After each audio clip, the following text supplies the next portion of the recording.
আমি রকিবুল ইসলাম আপনাদের সম্মুখে উপস্থাপন করছি নতুন একটি লেখা, নতুন একটি কবিতার আবৃত্তি। আমার কবিতার নাম মায়া। আবৃত্তি করছি আমি নিজেই, রকিবুল ইসলাম। একদিন মেঘের পালকে সওয়ার করে হাওয়ার ভেলায় ভাসিয়ে দেব এক মুঠো মায়া। ইচ্ছে মতো কুড়িয়ে নিয়ে মেখে নিও তারে গায়ে। তোমার ওই প্রেমহীন রাজ্যে মায়ার আজ বড়ই অভাব। ভালোবাসার অনটনে চলছে সেথা প্রবল খরা। এসেছে নেমে দুর্ভিক্ষ। অনিলের ঢেউয়ে মেঘের যে দল এইমাত্র ভেসে গেল তোমার আকাশে, তারই মাঝে মিশিয়ে দিলাম এক মুঠো সুখবৃষ্টির বায়ু। একটু সবুর করো, শান্তির বাড়ির অজর ধারা এই নামলো বলে। তোমার ধরায় আজ যে বাড়ির অকাল। ইচ্ছামতো সিক্ত করে নিও তব অঙ্গ তব গাত্রখানি।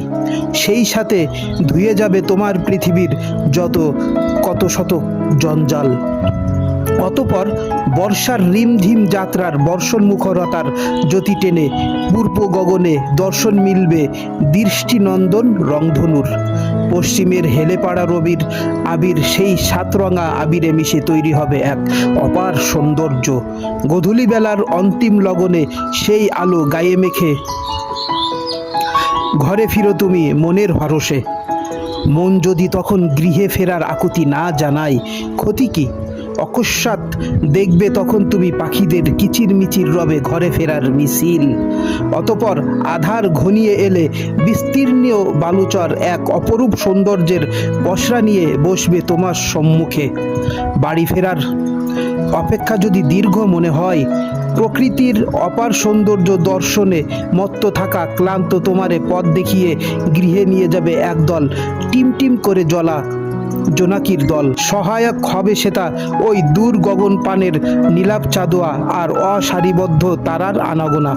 মোহচ্ছন্ন এই সুখ গায়ে মেখেই মন্ত্রমুগ্ধ তুমি ঘুমিয়ে যেও গভীর আয়েসি ঘুমে।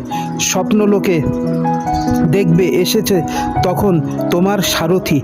মায়াভরা সে মুখখানা দেখে ভুলবে তুমি জাগতিক সব ব্যথা। আহ মায়া, ভুলো না তুমি কবুতারে, হয়ে থেকো তার অনুসারী, হয়ে থেকো তার ছায়া। ধন্যবাদ।